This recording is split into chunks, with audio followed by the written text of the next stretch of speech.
नमस्कार दोस्तों, ज्ञान सवेरा पीसीएस चैनल पर आपका स्वागत है। आज की इस वीडियो में हम जीएस पॉइंटर से प्राचीन भारत के इतिहास के चैप्टर 7 को कंप्लीट करेंगे। अगर आप चैनल पर न्यू हैं तो चैनल को सब्सक्राइब कर लें और बेल आइकन को प्रेस कर लें, जिससे हमारे आने वाली वीडियो के सभी नोटिफिकेशन आप तक पहुंच सकें। अगर आपने पहले की वीडियोस नहीं देखी हैं तो आपको कमेंट में पिन मैसेज मिल जाएगा, वहां से आप प्लेलिस्ट में जाकर वीडियोस देख सकते हैं।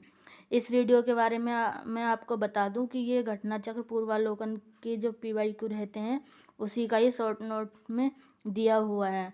तो ये वीडियो आपके सभी एग्ज़ाम के लिए बहुत यूज़फुल होने वाली है, चाहे यूपीपीसीएस हो, बीपीएससी हो, एमपीपीसीएस हो, चाहे एचसीएस हो या कोई भी वनडे एग्ज़ाम हो, तो ये सभी के लिए बहुत यूज़फुल होने वाली है।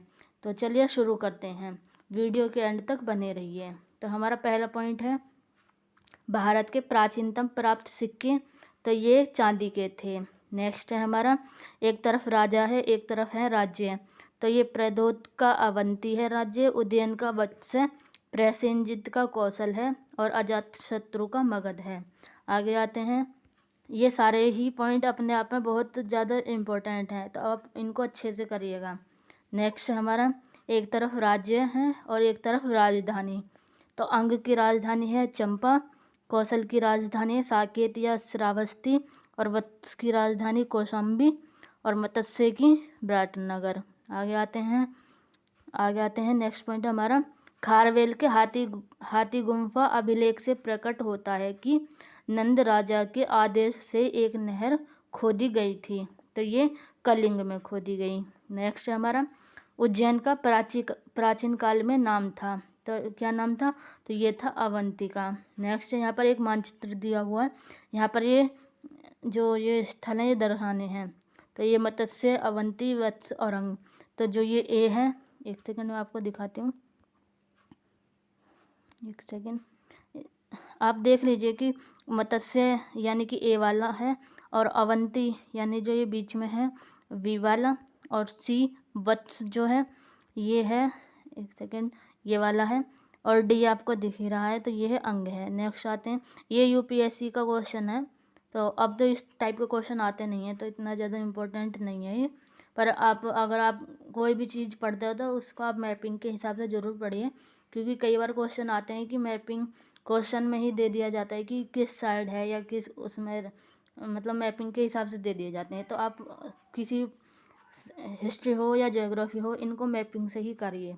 आगे है हमारा पॉइंट, मध्यमिका नगरी, कारकोट, विराटनगर या बैराट तथा रेड में से वे प्राचीन नगर जिनका उल्लेख महाभारत तथा महाभाष्य में हुआ है, तो ये मध्यमिका तथा विराटनगर का हुआ है।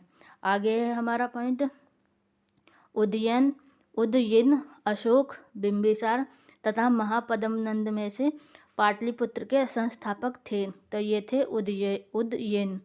नेक्स्ट हमारा, सर्वप्रथम पाटलिपुत्र का राजधानी के रूप में चयन किया था, तो ये उदयन द्वारा किया गया। आगे है, उदयन वासवदत्ता की दंतकथा संबंधित है, तो ये उज्जैन से संबंधित है। आगे है हमारा पॉइंट, मगध साम्राज्य की राजधानी पाटलिपुत्र के बारे में सत्य कथन है, तो ये पाटलिपुत्र उत्तर में गंगा नदी से एवं पश्चिम में सोन नदी से घिरा हुआ था। आगे है हमारा पॉइंट, प्रथम मगध साम्राज्य का उत्कर्ष हुआ था, तो ये हुआ था ईसा पूर्व 6वीं शताब्दी में। आगे है हमारा, गांधार, कंबोज, काशी तथा मगध में से वह जो ईसा पूर्व 6वीं शताब्दी में प्रारंभ में भारत का सर्वाधिक शक्तिशाली नगर राज्य था, तो ये कौन था, तो ये था मगध, सभी लोग जानते हैं इसके बारे में। आगे है हमारा पॉइंट, प्रारंभिक वैदिक काल के दौरान वह शहर जो प्राचीन मगध साम्राज्य की राजधानी के रूप में कार्य करता था, तो ये राजगृह था। आगे हमारा पॉइंट, विश्व का पहला गणतंत्र वैशाली में स्थापित किया गया, तो ये लिच्छवी द्वारा स्थापित किया गया। आगे है हमारा, 16 महाजनपदों की सूची जिन प्राचीन ग्रंथों में मिलती है, तो ये है अंगुत्तर निकाय एवं भगवती सूत्र। मैं दोबारा बोल देती हूँ, 16 महाजनपदों की सूची जिन प्राचीन ग्रंथों में मिलती है, तो वे हैं अंगुत्तर निकाय एवं भगवती सूत्र में। ये क्वेश्चन काफ़ी बार रिपीटेड है, तो इसको आप अच्छे से याद रखिए। आगे है पाणिनि के अष्टाध्यायी में जनपदों का उल्लेख मिलता है। तो ये कितने जनपदों का उल्लेख मिलता है? आपको ऑप्शन देकर कंफ्यूज करते हैं यहाँ पर। तो ये 22 जनपदों का उल्लेख मिलता है। आगे है हमारा पॉइंट, ये सभी अपने आप में बहुत इम्पोर्टेंट है, तो आप वीडियो को स्किप मत कीजिएगा, अच्छे से देखिएगा। आगे हमारा महाभारत के अनुसार उत्तरी पांचाल की राजधानी स्थित थी। तो ये कहाँ थी? तो ये थी अहिच्छत्रक में। नेक्स्ट हमारा 16 महाजनपदों के युग में मथुरा राजधानी थी। तो ये शूरसेन की थी। आगे है चंपा राजधानी थी। तो ये अंग की राजधानी थी।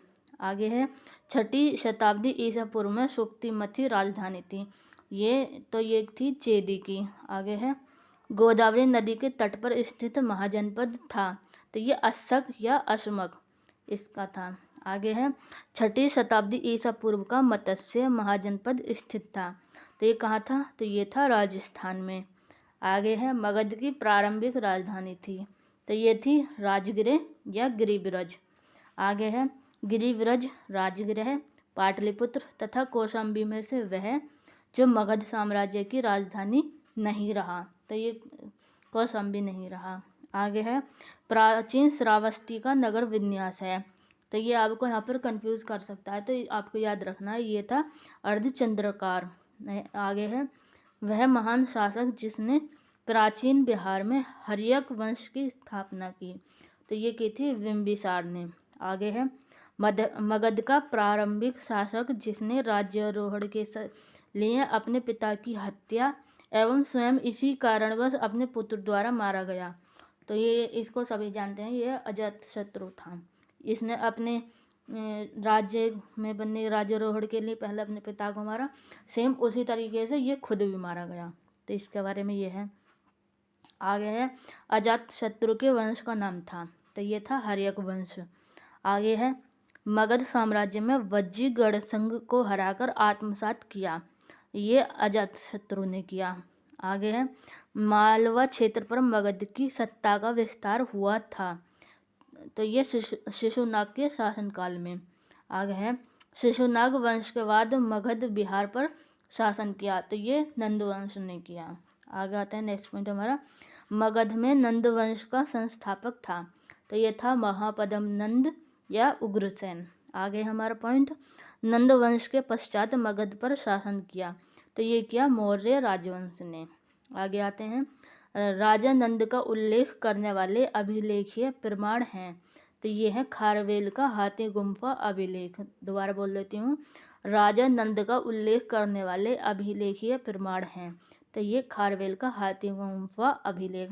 याद रखिए, जिस क्वेश्चन को मैं दोबारा बोल रही हूँ तो वो अपने आप में इम्पोर्टेंट है, क्योंकि ये सभी PYQ हैं, और जिसको मैं डबल बार बोल रही हूँ तो वो खुद ही इम्पोर्टेंट है, क्योंकि वो कई बार पेपर में आ चुका है, तो इसलिए मैं ही उसको 2 बार बोलती हूँ।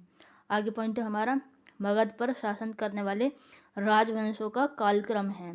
तो ये कालक्रम आपको देखना है। तो पहला है हर्यक वंश, फिर है शिशुनाग वंश, फिर है नंद वंश, फिर है मौर्य वंश और फिर है शुंग वंश। आगे आते हैं मगध का सम्राट जो परशुराम के नाम से जाना जाता है। तो ये है महापद्म नंद। दोबारा बोल देती हूँ, मगध का सम्राट जो परशुराम के नाम से जाना जाता है। तो ये है महापद्म नंद। आगे है हमारा बौद्ध धर्म के उदय का कारण था। तो ये विश्व के सभी भागों में ईसा पूर्व 6ठी शताब्दी एक महान धार्मिक उथल पुथल का काल था। इस समय वैदिक धर्म बहुत जटिल हो चुका था। तो ये कारण था इसका। आगे आते हैं गौतम बुद्ध के समय का गौतम बुद्ध के समय का प्रसिद्ध वैद्य जीवक संबंधित था। तो ये बिंबिसार के दरबार से संबंधित था। आगे आते हैं कालपी नगर जिस नदी के किनारे नदी तट पर स्थित है। तो यह यमुना है। आगे आते हैं उत्तर प्रदेश की प्राचीन जनपद है और एक तरफ है इसकी राजधानी। तो कुरु की इंद्रप्रस्थ है, पांचाल की अहिच्छत्र, कौशल की साकेत और वत्स की कौशाम्बी। आगे आते हैं, यहाँ पर सही सुमेलन करना है।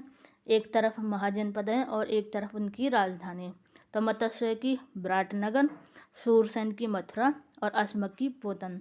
आगे आते हैं, वर्तमान उत्तर प्रदेश में भारत के प्राचीनतम 16 महाजनपद में से कुल 8 मैंने आंसर ही बोल दिया, कुल महाजनपद स्थित है, तो ये थे 8। दोबारा बोलती हूँ, वर्तमान उत्तर प्रदेश में भारत के प्राचीनतम 16 महाजनपद में से कुल महाजनपद स्थित थे, तो ये थे 8। आपको याद रखना है 8। आगे है, प्राचीन भारत की श्रेणी व्यवस्था के बारे में सत्य कथन है। तो ये श्रेणी व्यवस्था के बारे में आपको यहाँ पर पूछा गया है। तो श्रेणी व्यापारियों और कारीगरों का संगठन थी। उत्पादित वस्तुओं की गुणवत्ता और कीमत संबंधित श्रेणी द्वारा निर्धारित की जाती थी। श्रेणी अपने सदस्यों के आचरण पर भी नियंत्रण रखा करती थी। उत्तर भारत के साथ साथ दक्षिण भारत में भी श्रेणियों के प्रचलन का उल्लेख मिलता है। तो ये था श्रेणी व्यवस्था के बारे में, और यहाँ पर हमारा चैप्टर होता है कंप्लीट। अगर आपको वीडियो पसंद आई हो तो वीडियो को लाइक करें और अपने दोस्तों के साथ शेयर करें। अगर चैनल पर न्यू है तो चैनल को सब्सक्राइब जरूर कर लें, जिससे कि हमारे आने वाली सभी वीडियो के नोटिफिकेशन आप तक पहुँच सकें। तो मिलते हैं नेक्स्ट वीडियो में, तब तक पढ़ते रहिए, स्वस्थ रहिए, मस्त रहिए। जय हिंद, वंदे मातरम।